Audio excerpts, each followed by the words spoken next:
ہارون ایک چھوٹا سا لڑکا تھا جو کراچی پاکستان کا سب سے بڑا شہر اور بندرگاہ کے بیرونی علاقے کے ایک گاؤں میں رہتا تھا۔ ہارون اپنے گاؤں کے چھوٹے سے پرائمری اسکول میں پڑھنے جایا کرتا تھا، جو کہ اس کے گھر سے کوئی 1 میل کے فاصلے پر تھا۔ اس کی جماعت کا کمرہ بہت کشادہ تھا، جس میں وہ پٹسن کی بنی ہوئی بہت لمبی لمبی چٹائیاں فرش پر لمبی اور سیدھی قطاروں میں بچھی ہوئی تھیں۔ بچے ان چٹائیوں پر تختہ سیاہ اور استاد کی طرف منہ کر کے بیٹھتے تھے۔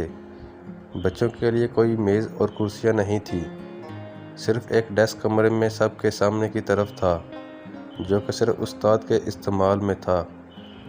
وہاں ایک طرف ایک الماری بھی تھی، جس میں بچوں کی کاپیاں اور کتابیں وغیرہ رکھی ہوئی تھیں۔ ان دنوں میں گاؤں کے چھوٹے اسکولوں میں عام طور پر یہی طریقہ ہوتا تھا۔ ہارون ایک اچھا لڑکا تھا، جو کہ اپنے بڑے بزرگوں، اپنے والدین اور اپنے استاد کی عزت کیا کرتا تھا۔ وہ روزانہ بہت صبح سویرے اٹھتا کہ وقت پر تیار ہو کر ناشتہ کرے، اور پھر وہ گھر سے نکل کر کھیتوں کے درمیان سے گزرتا ہوا لمبا سفر طے کر کے اسکول میں وقت سے پہلے پہنچ جائے۔ وہ بہت محنت کرتا اور ہمیشہ اپنا اسکول کا کام ختم کرتا۔ وہ ہمیشہ اپنے والدین کی اس نصیحت پر عمل کرتا کہ آج کا کام کبھی کل پر مت چھوڑو۔ اسکول میں تفریح کے وقت ہارون اپنے دوستوں کے ساتھ کھیل کے میدان میں کبڈی کھیلا کرتا تھا۔ یہ کھیل پاکستان کے دیہاتی علاقوں کے نوجوانوں کے درمیان بہت مقبول ہے، اور ہارون کو بھی یہ کھیل کھیلنا بہت پسند تھا۔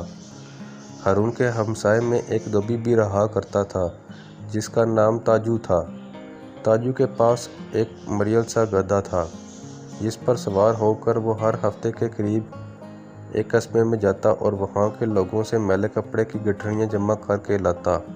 پھر وہ گدھے پر سوار ہو کر کپڑوں کے ساتھ دریا پر جاتا اور وہاں پر وہ کپڑے دھو کر لاتا۔ تاجو کی ایک بری عادت تھی کہ جب وہ گدھے پر سوار ہوتا تو وہ بیچارے گدھے کی ٹانگوں پر زور زور سے چھڑی مارتا جاتا تھا۔ تب وہ گدھا ایک بھیانک سی آواز نکالتا تھا، ڈیں ہوں ڈیں ہوں، اور ساتھ ہی تاجو اپنا اور بھاری گٹھڑیوں کا بوجھ بھی اس پر لادے ہوئے ہوتا تھا۔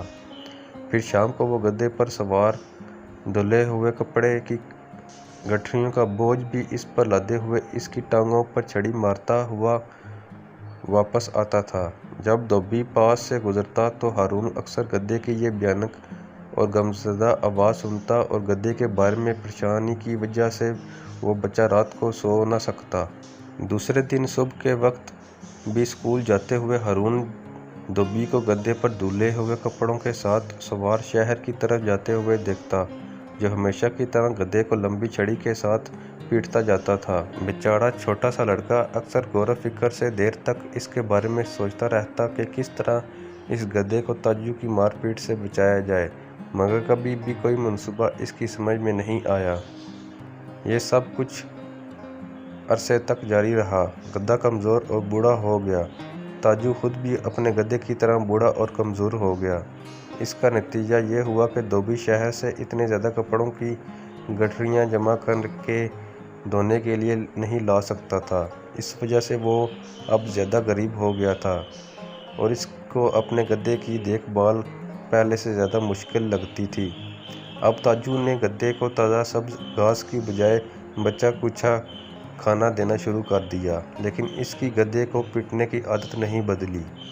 پھر ایسا اتفاق ہوا کہ ہارون نے اپنے پرائمری اسکول کے فائنل امتحان کو اپنی جماعت میں سب سے زیادہ نمبر حاصل کر کے پاس کر لیا۔ ہیڈ ماسٹر نے اس کے سرٹیفکیٹ کے ساتھ اسے ایک خاص انعام بھی دیا۔ ہارون گاؤں بھر میں بہت مشہور ہو گیا۔ اس کے والدین انتہائی خوش ہوئے اور اپنے بیٹے کی کامیابی پر ناز کرنے لگے۔ اس کی محنت اور کامیابی کی خوشی مناتے ہوئے ہارون کے والدین نے اس سے وعدہ کیا کہ وہ اسے اس کی مرضی کی جو بھی چیز وہ پسند کرے گا، اسے وہی تحفے میں خرید کر دیں گے۔ اسی رات کو جب وہ چھوٹا سا لڑکا اپنے کمرے میں سونے کے لیے گیا، اس کے کمرے کی کھڑکی کھلی ہوئی تھی اور اسے اس بیچارے گدھے کی غمزدہ آواز تھوڑے فاصلے سے سنائی دے رہی تھی، ڈیں ہوں ڈیں ہوں۔ ہارون نے اسی وقت فیصلہ کر لیا کہ وہ اپنے والد سے تاجو کا گدھا خریدنے کے لیے کہے گا۔ اسے یقین تھا کہ اس کے ابا جان اس سے تعاون کریں گے، مگر اسے ڈر تھا کہ بوڑھا تاجو شاید نہ مانے۔ دوسرے دن جب ہارون نے درخواست کی کہ وہ تاجو کا گدا خرید سکتا ہے تو اس کے والد اس کی غیر متوقع درخواست پر بہت حیران ہوئے۔ انہوں نے کہا، بیٹے، تاجو کے گدے میں کیا خاص بات ہے؟ تم کوئی دوسرا جانور بھی پال سکتے ہو۔ لیکن ہارون نے کہا، نہیں ابا جان، میں تاجو کا گدا ہی حاصل کرنا بہتر سمجھتا ہوں۔ تب اس چھوٹے سے لڑکے نے اپنے والد کے سامنے تمام کہانی بیان کی کہ کس طرح تاجو اپنے گدے کو ایک لمبی چھڑی سے مارتا ہے اور کس طرح وہ اپنے گدے سے کپڑوں کی بھاری گٹھڑیاں اٹھواتا ہے اور اسے کھانے کے لیے تازہ گھاس کی بجائے بچا گچھا کھانا اس کے آگے ڈال دیتا ہے۔ ہارون نے اپنے والد کو وضاحت کر کے بتایا کہ کس طرح وہ عرصے سے بیچارے گدھے کو اس سخت ظلم سے بچانے کی خواہش رکھے ہوئے تھا۔ اس کی داستان سننے کے بعد اس کے والد اپنے بیٹے کے لیے اس بوڑھے گدھے کو خریدنے پر راضی ہو گئے۔ اس طرح دوسرے روز صبح ہارون اور اس کے والد تاجو سے ملنے گئے اور انہوں نے دھوبی سے پوچھا کہ کیا وہ اس کا گدا خرید سکتے ہیں۔ تاجو کو اس درخواست پر بہت تعجب ہوا۔ تب وہ سوچنے لگا کہ اس کا گدا کتنا بوڑھا اور کمزور ہو چکا ہے اور اسے کھانا پلانا اور اس کی دیکھ بھال کرنا اب کافی مشکل ہو گیا تھا۔ پھر تاجو اچھی قیمت حاصل کرنے کے لیے کچھ دیر بحث کرنے کے بعد اپنے بوڑھے گدھے کو باپ بیٹے کے ہاتھ بیچنے پر راضی ہو گیا۔ ہارون اور ابا جان گدھے کو اپنے ساتھ ہی گھر لے آئے اور اسے اپنے گھر کے پیچھے بہت بڑے صحن میں آزاد چھوڑ دیا۔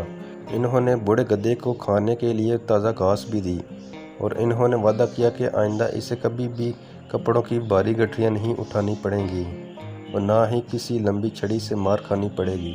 ہارون نے ہمیشہ گدھے کی دیکھ بھال کی پوری کوشش کی اور باوجود اس کے کہ وہ گدھا بہت ہی بوڑھا تھا مگر وہ جلد ہی طاقتور اور صحت مند ہو گیا۔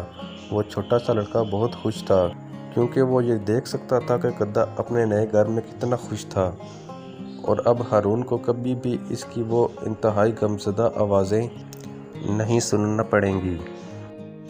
مزید ایسی انٹرسٹنگ ویڈیو کے لیے ہمارے چینل کو لازمی سے سبسکرائب کر دیں۔ مجھے دیجیے اجازت، اپنا بہت سارا خیال رکھیے گا، دعاؤں میں یاد رکھیے گا، بہت سارا پیار۔ اللہ حافظ۔